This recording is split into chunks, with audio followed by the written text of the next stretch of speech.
Hi, welcome to In the Rough with Angie. I am here with my mom again today, Sue, and she is going to be talking about the 8 stages of human development created by Erik Erikson. And this is a theory that she has been studying for years. She is a teacher, so she teaches other teachers about child development and how to interact with kids in the classroom.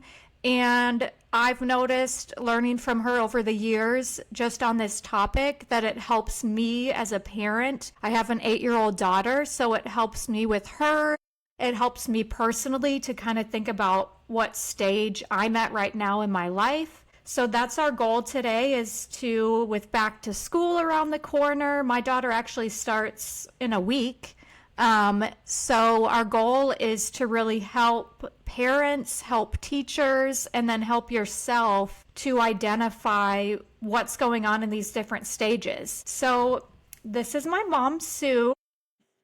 Hi, Angie. It's good to see you this morning. It's fun to be with you, too, to do a little talking about the 8 stages of human development. And I like the way you talked about what we're going to talk about today is going to help parents, teachers, and ourselves. Because when we look at the 8 stages of human development by Erik Erikson, we see that it's over the lifespan. So we're talking about from birth until death. And so we have a lot of stages in between. So we're going to talk about that today. There's 8 of them. And then when we do talk about it, we're going to say, okay, how can this information help parents? How can this information help teachers? And then finally, how can it help us as an individual?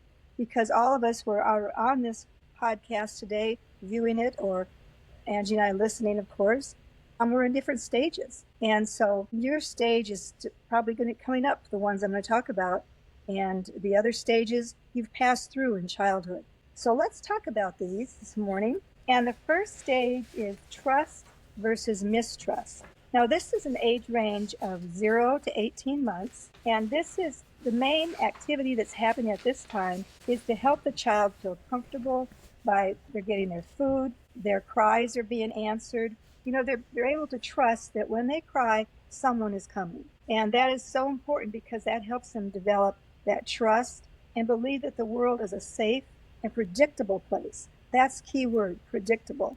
So what it involves is, like I said, the feeding and also just consistent caregiving. And what should come from that is give the child a sense of hope. And if this is not resolved, the infant may grow into an anxious child who views the world as unreliable. So we want to make sure that the child says, this is a reliable, predictable world when they're in this stage. Now, as you know, I'm going to talk to you about 8. So each of these stages has a conflict. So the conflict in this first stage was trust versus mistrust.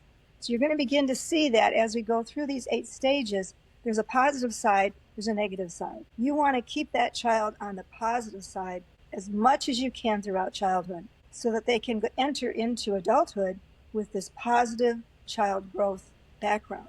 So in trust and versus mistrust, if the caregiver is reliable, and by caregiver I mean the parent, or it could be a babysitter in the home, or it could be a child in infant care. So we're talking this both parent and caregiver teacher. And if they're able to give this parent, teacher, caregiver consistent nurturing, the child will develop that sense of trust. If we do not do that, if we're not consistent, we don't have adequate care and affection, the child may develop that sense of mistrust. So you as a parent, your responsibility is, of course, at home, what you do with your child, but also if you do need to put them into daycare or in with a home situation with a sitter, make sure that they can do the same kind of care that you can do so that you have consistency. And I always encourage parents and teachers to talk to each other, be partners, work out how can I best serve this child as a parent and then as a teacher or a caregiver.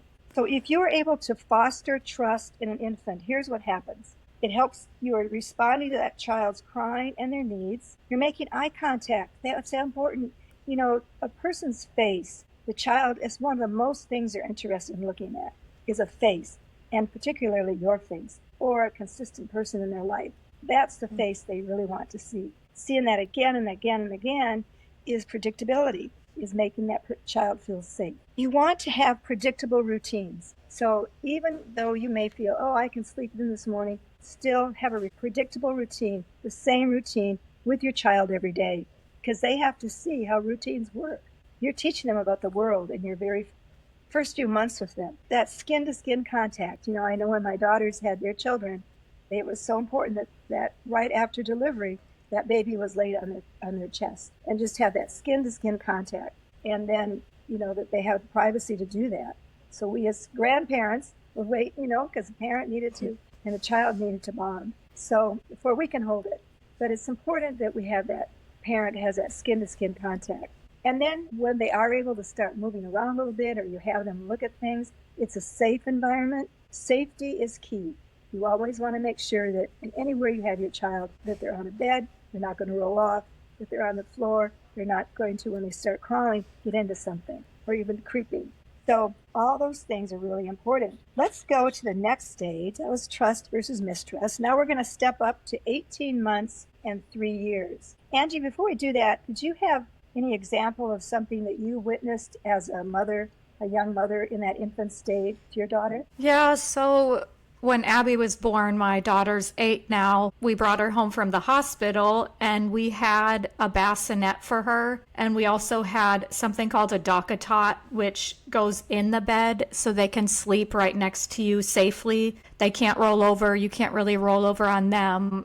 I wasn't planning on using the dock-a-tot for her sleeping, but when we got home, I just realized I don't want to put her in like a different room. I don't even want to put her on the other side of the room. I want her right next to me so that I can consistently give her what she needs with feeding, with if she needs a diaper change, like I can have her right next to me. So that for me was huge. But something that I've realized is sometimes as a parent, the way that we're doing our caregiving, it's helping the child, but also it's comfortable for us, right? Like it's a way we feel confident to be able to do the task. But the problem comes when you don't move your child on to the next stage. So that's an area I'm working on where I'm not holding my daughter back from the next stage because I'm comfortable with the previous stage. When she's ready, I need as a parent to be comfortable to move her on to that next stage. So I think this is why this is important that we're talking about it, because we're not trained as parents to, unless we're researching in books and stuff like that, we don't always know what the next stage is, when it's coming, what we need to be prepared for. So that's something that's been on my mind is like, I need to keep getting her ready for the next level. That's awesome, Angie. Yeah. Because that is so true. Parents were not given a manual. When we leave the hospital that first day, they're not saying, okay, here, this is the book you use when you get home. Mm-hmm. There used to be books like that, and there are books like that. But it's not a step-by-step reading. It's as much information you can garner before the child is born. And I think a lot of us do that. We get books about babies and what to expect. And even having one right with you as the child is developing. What is the next milestone? And I like that you're saying that, Ange, because yes, look to the next milestone. That's what we do as teachers. What is the next milestone that I'm preparing my students in my classroom for? Okay, so the next one and I also want to say something about feeding, Angie, because you were saying, you were watching for Abby's needs. And, what is your daughter going to need in the middle of the night? But she's right next to you. You hear her, you're able to respond right away. One of the things, and you said something about ourselves. What did you mean by that? You said that we think of ourselves. What were you thinking when you said that? Well, as a mom, have you ever heard the term helicopter mom?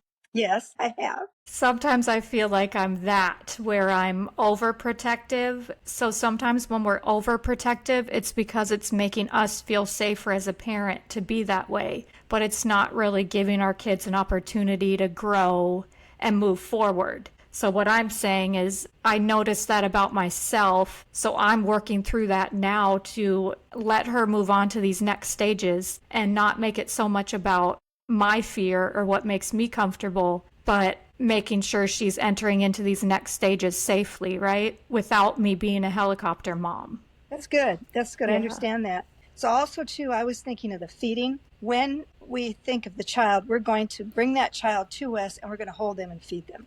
The thing we do not want to do is say, okay, I am tired, I just want to roll back to sleep.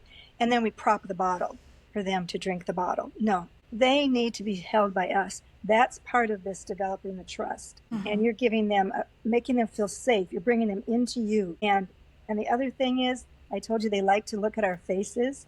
They like our eyes. They want to see our eyes. And so when you're holding them, I remember you guys, my 3 daughters when I was holding you. I remember looking into your eyes and you'd be looking back at me.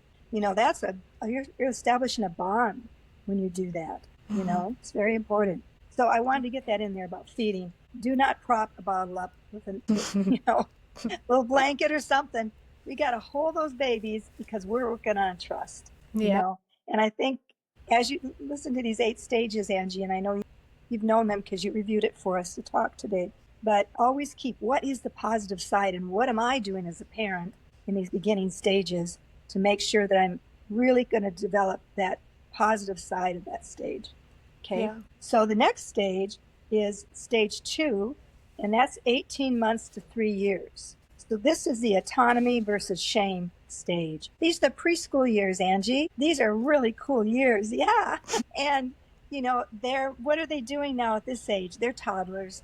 And of course, 3 to 18 months to 3 years, they're in a toddler stage. But, by 2.5, they're walking pretty good.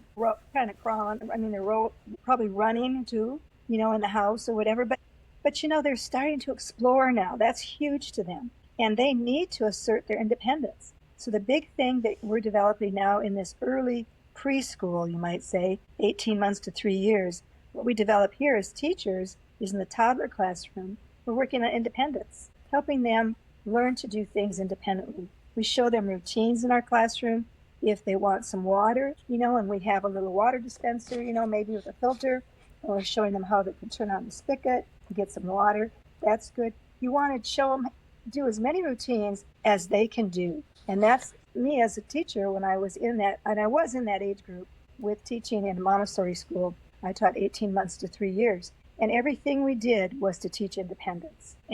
But we taught them routines. So we can't just expect them to know how to do it. First 2 weeks of school as a regular teacher when I was in elementary, when I was in preschool, first 2 weeks of any school, you're teaching routine. So what does that say to the parent? You have routines in your home, and you're teaching these kind of routines so they can learn independence. So what do they like to do? They want to start to dress themselves. Now, Ange, I remember this. I had 3 girls in 3.5 years. And so getting you 3 ready for preschool, how are we going to get ready for you guys for preschool in the morning and we not have arguments? Try to do it in a way that we all leave the house positive. So, what you do, there are a lot of pre-planning things you do the night before. You get the clothes ready. I saw a little hanger thing on Facebook the other day that you could hang on their closet door. And it was like a little baskets in every level. And then it was like Monday, Tuesday, Wednesday, Thursday, Friday. So what you could do is you could put the outfit in there that they're going to wear each day. Have them, as a parent, have them help you. Pick their own clothes out. What do you want to wear? Tomorrow's going to be Monday, so let's put your first preschool outfit in there for tomorrow, or daycare if they're going there, or the outfit they're going to wear at home that day. Try to even have an established routine where your kids are being dressed in the morning so that they, even if they're not going to daycare or preschool, that they're learning a routine. Yeah, and it doesn't come naturally to some parents. Organization has always been something I've been working on. You know that. I would stuff my papers in school in my backpack or in my desk. I didn't want to organize things. So now as a parent, my daughter needs that too. So I have to continue to work on that, right? It's not, some parents have it more than other parents, like my sister, and she's structured. She can say in the mornings, we're going to have our juice, and then we're going to do this, and then we're going to do that, and then we're going to do this. She's naturally very good at that. I have to work on that. So do you have any tips for parents that aren't naturally that way? Yeah, and that's really good that you say that, Ange, because we all are different. So the first thing to do is understand what are you not doing, or what should be doing that would help your child.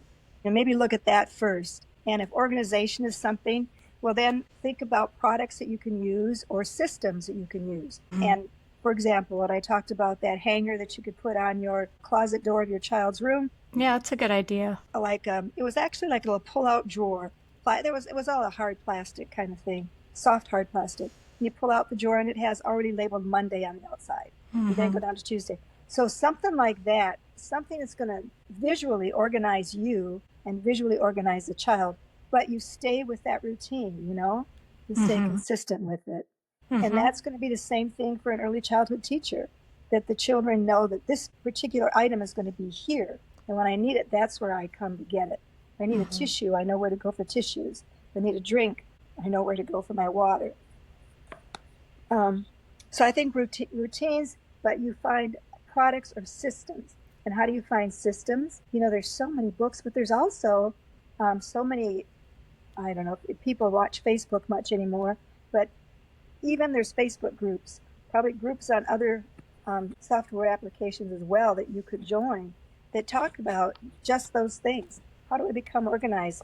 If you're a parent of a young child, join a group, get tips, you know, those kinds of things. And Yeah, I like that. Yeah. And that's something I'm going to work on, is getting more organized myself, because they mirror what we do. So if we're not doing it, how's that going to be part of their life? Right. See, and they have to see it, you know, just like you need to get them organized, help them learn to be organized in the morning. After they've chosen their clothes, then they should make their bed. They should, I mean, that is so simple. You don't have to always have the top sheet on. You can have a comforter. They can easily pull up and make the bed. You know, however they can make the bed, take the pillows and kind of fluff it up so it looks like a made bed, you know. Yeah. Then that's the same for us, isn't it, Angie? That we have to make our beds, you know, and, you know, it's something, yeah. Just kidding. And why is that? Because my child could walk in my room and see, man, mom doesn't. Oh, she's got a messy mom. So I've learned that, you know, it's like when companies coming over, everything looks perfect, right? Well, you want to make your house not look perfect all the time, but you want your child, if you're teaching them a routine, I'm just saying this because I could have done it better. If we teach a child routine, we need to make sure we're doing the routine ourselves. Yeah, exactly. You know, so that they can, kids are observing all the time, you know, that's how they learn. 0 birth to 5 years, they're always observing and processing what they're observing. You know, thank you, Angie. That's a good topic. Okay, here's things you can do with that child, 18 months to 3 years, to develop autonomy. Is you give them choices. We talked about clothes. You want to wear the blue shirt or the green shirt tomorrow? Let's put it in your little drawer so it's ready for tomorrow. Here's the shorts you're going to wear with it tomorrow. Here are the socks. It's all in there. The shoes you're going to wear, right there. But you're allowing them choices in that process. And that's why, Ange, I think it's good to do it the night before, because you know how the morning goes. Yeah. We can't get enough done in the morning because we don't always feel like getting up, you know? Yeah. So we've got to make sure the night before we do the majority of this organizing for them. But they help us. They have their self-care activities. They can wipe their face in the morning, you know, with a washcloth. You should get some help with maybe a little bit with the water and how wet it is. But they can do that. And this is such an important part, is how to avoid harsh punishment. So what we need to do is always be guiding them. My job as a teacher, your job as a parent, is to guide your child. And we want to give them praise for their effort. What we want them to feel good about their praise. We want them to feel good about their effort. So there's kind of a little line here that you have to think about. You don't want them to always depend on you saying, good job, you know.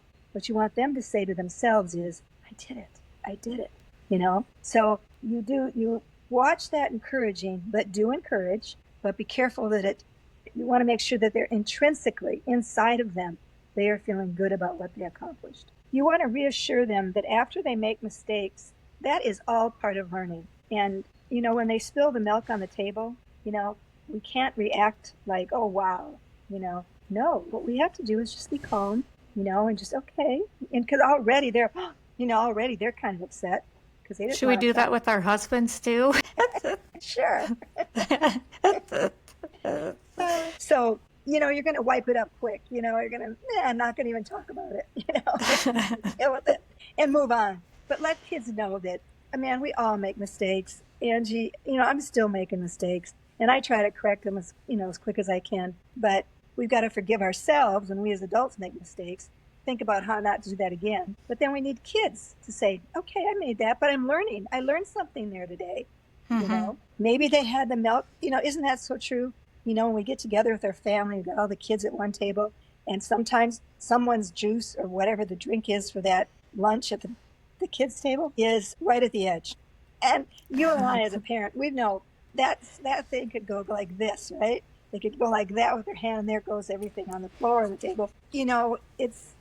It's being careful not to be the helicopter parent and always in there, moving all this stuff. Maybe ask questions. Do you think you're ready to eat now? Do you think everything's in a good place? Maybe kind of like that, especially at home, so that they can learn these things before they go to the cousin table, at Christmas or Thanksgiving. They kind of know how they can act, the manners that they can use so that things don't get pushed over or whatever. Yeah, that's true. And kids are developing at different paces too. Yes. Even if this says, okay, from this time to this time, this is what they should be doing. Some kids have learning disabilities or little setbacks within themselves that takes them longer to get it than other kids. So it's patience too, having patience, knowing, okay, this child may take longer to get this certain principle, but maybe other principles they're more advanced on, they're ahead on, but this one, for some reason, they're struggling more with it. So then having more patience as a parent to know why is it taking longer? Like you said, ask questions and then demonstrate what they should be doing in a positive way. Yes. That's excellent, Angie. Okay, let's go on to the third stage. And the third stage is 3 to 5 years, initiative versus guilt. So I, for many years, taught preschool, but I also was a preschool director. And I had an opportunity I do that at the high school level. I had a class where I taught students how to become a teacher. And then they came into our preschool. And as the director of that preschool, then I guided them in there on the different learning stations in our classroom and that kind of thing. But it was a very planned, organized environment. And I had to teach my students, my high school students, how to use that environment to help the children. Well, we at home, how do we take that same principle that if at preschool they organize things like they have a large muscle area, a place for dramatic play, a place for art, they have a place for looking at books, they have cozy little areas for kids and indirect lighting. Kids do not like this. I don't know, in public schools, this is something as a public school teacher that bothered me, is those fluorescent lights. They come straight down, and kids have told me it hurts my eyes. And so at home, we need to think of that too. Do we have too bright a lighting on, or do they have enough lighting they can see? Mm-hmm. So the environment, I guess, start with your environment. Right. Is it safe? Is there cozy spots to go to for them at home? Are there places to look at books? Is there a table that if they want to do art, they easily can find the crayons, the pencils, things that they need? I even had, well, as you know, Angie, and if you can remember back, I turned our living room into one of our houses. It was actually the dining room into one of our houses, into a kind of a structured playroom for you girls, because I was teaching Montessori at the time. So I set it up where you could be independently using that room, but I was with you. But you would have different preschool type areas in it. So at home, we can model some things from the school if we have the room. But I think the important thing is to have routines. And if your child is in school, partner with that teacher. What are you doing in school that I can support you with at home? Yeah. So it's parents and teachers should become partners. And I believe that all along. And teachers, you need to tell the parents, I'm your partner. I want to be partners with you, because it's so much better when we work together.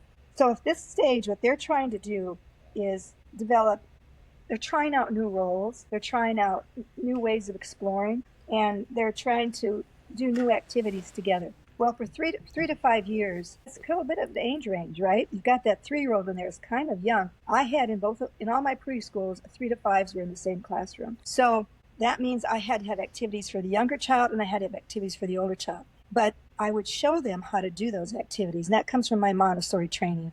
Anyone listening here that knows Montessori knows that there's a sequence and way that we introduce the lessons. Well, I taught parents how to do that too. There's things you can do in your home that teach. For example, kids like to pour water, and you can have 2 You can set it at your kitchen table, or if your picnic table out back in the backyard, set up like 2 totes, and that you have water transfer. And they can take a cup and go from this water in this tote and go and put it into that one, this one into that. There's so much you can teach them at home as well as what we do at preschool. So what you're doing is teaching new roles. And you want the kids to try new things. And for the most part, I would see 3 to 5s do want to try something new. But that's because you can tell who's come through that stage of just before them, which was, you got trust, mistrust. Do they trust us as teachers? Do they trust that we're going to be predictable? And then autonomy versus shame. Do they feel independent to try things? So you can see how these levels build on each other. The age range then is 3 to 5 in this stage. The key thing is they're playing and they're asking why. They say 2-year-olds ask that question a lot, why? They're not trying to be rebellious. They just want to know why. They're trying to find their purpose even at that young age. So we want to enhance that. We want to encourage their creativity.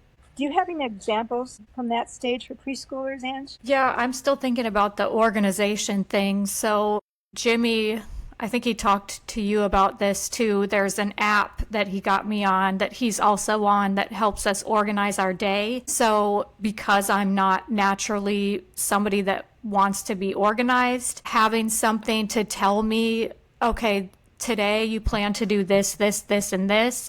If I have that, then I know, okay, from this time I work on my things, and then from this time of the day, I'm focusing on my daughter and what she needs, and I'm not getting distracted, and I'm not trying to multitask, but I'm putting certain amount of times during the day for specific things, because otherwise it's going to be me trying to get something done, but my daughter needs something, and then I'm not fully focused on her because I'm thinking, well, I need to get this done. My brain is not organized in my day. So organizing my brain personally for me in my day by, like my husband said, download this app that's going to help us schedule our days better. So thinking of things like that, like what helps me personally, or do I need to write it down in a notebook? Do I not like using apps on my phone, but if I write it visually on a daily planner or a notebook, then that's something that I've realized will help me too. That's awesome. That's really targeting what you need to do. Yeah, and I think organization is so important because that's what you're teaching them. That's good, Angie. So what we want to do for preschoolers to help them develop initiative is create opportunities for pretend play, role playing. Let them have a little kitchen they can role play. Puppets help with that, storytelling. You want to support their curiosity by answering their why questions. Scientific experiments, they love them. That's another way to bond with your children. Get a book on just experiments, simple experiments for preschoolers.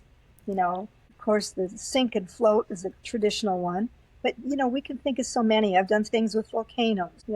There's a assortment that you can find on the internet real easy about some activities you can do at home. Science is a good way because they see a cause of something, and they see when you do something to that, it has an effect. Give them some leadership roles. Once again, that's asking questions. What do you want to do for an arts and crafts? We're going to put together this week some things that we can do, some of the different days. Don't get all 5 days, but get a couple of things. Go to the store. Now, tell me what you like. We're in the store. Tell me some things you like.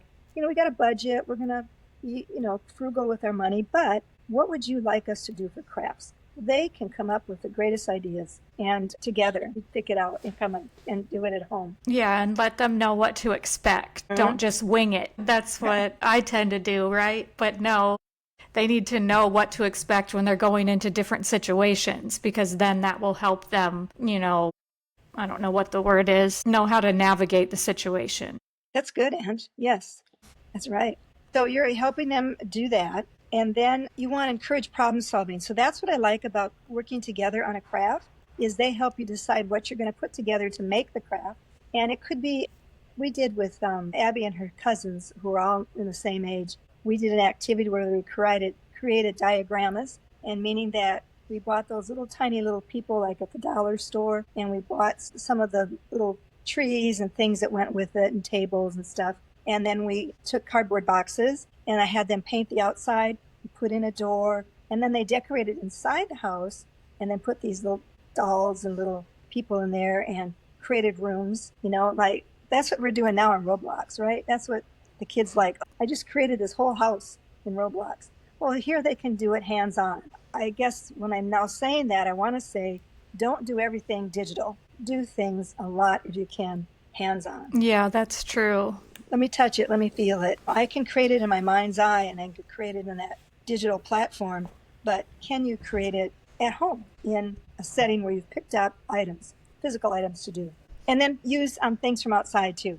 Go get some leaves, go get some little sticks, however you can make that work. But that is that age that's so important, is initiative versus guilt. You're creating initiative in them, and you're helping them build their confidence, and they're learning from their mistakes. And it's okay to make a mistake. It's just okay.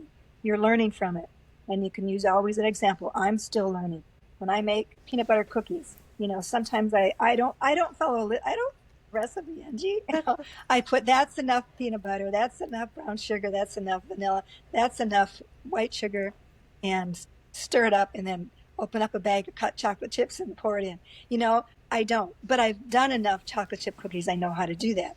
But if I'm going to teach Abby or her cousins, what I'm going to do is I would follow a step-by-step recipe, But I always saw my mom cook that way, so I cook that way. My grandma cooked that way. That's how I cook. I don't follow recipes.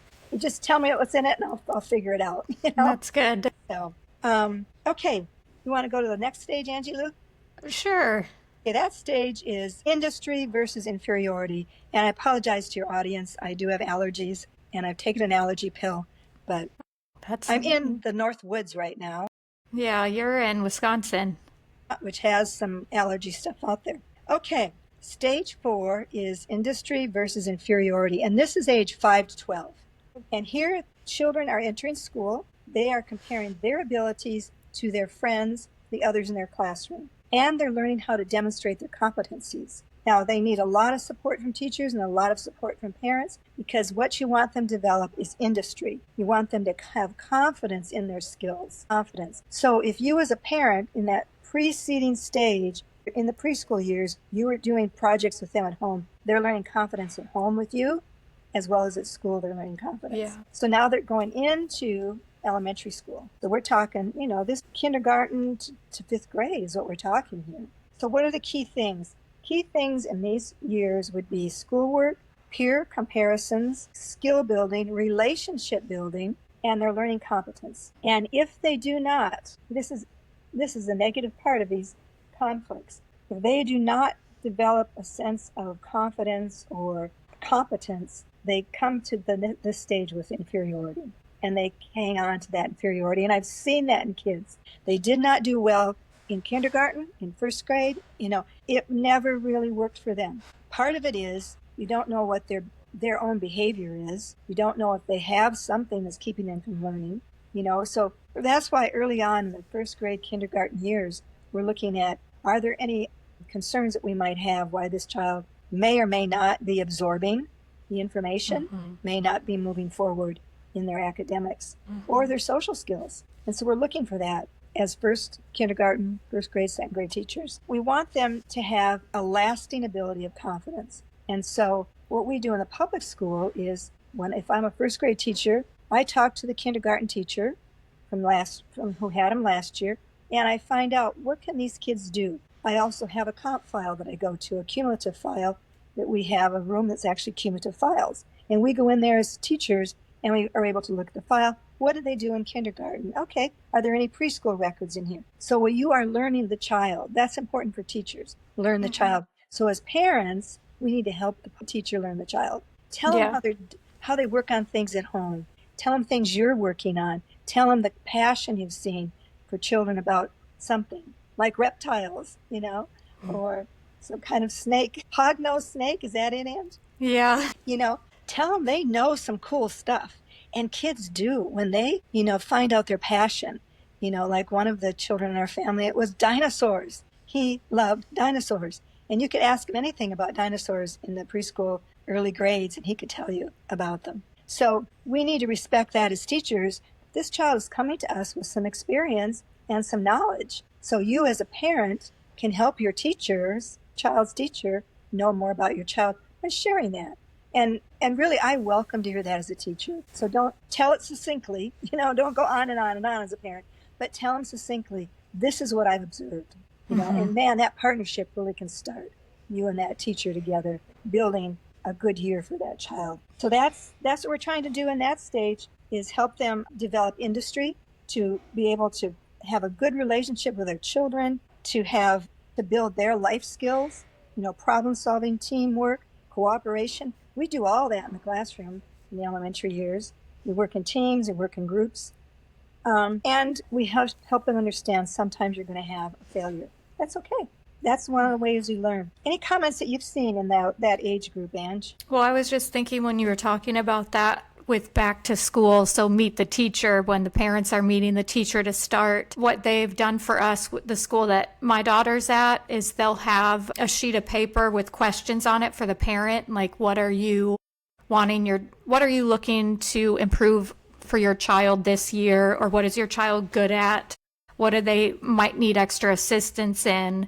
So I've liked that they've done that, because right in the get-go, it gets us thinking as parents, what areas are we trying to work on this year? And it lets the teacher know that my child is naturally this way, they're naturally gifted in this, and we're working on this. So it starts that communication. And yeah, I like what you said, to let the teachers know what to expect. Don't just let them figure it out as the year goes on. Give them the information they need to know, so it's going to help your child. Yes. And establish that rapport. And that's what I encourage teachers to do in my education classes, because I teach child development and I teach teacher education at the college level. So I encourage them to develop partnerships with the parents. So and that's one of the things I have them do. Do an inventory like you just talked about, beginning of the year. Have them either email it back to the teacher, whatever way, but do need to have that, be sure to get it back. And then start a conversation with them. So I encourage teachers to call the parents at the beginning of the year. Have initial conversation with them. Remember your kindergarten teacher, Angie? She came to visit you in our home before you started kindergarten. And I think that's wonderful. And most kindergarten teachers do a home visitation. I think that's wonderful. Maybe we need to continue that through the years, Yeah. Just such an important bond. Okay. You ready for the teenage years, Ange? Am I ready for the teenage years? We will find out next episode. This was part 1 of Erik Erikson's 8 stages of human development. So stay tuned for part 2, where we will go over the next half of these stages. Thank you. Enjoy. Bye-bye.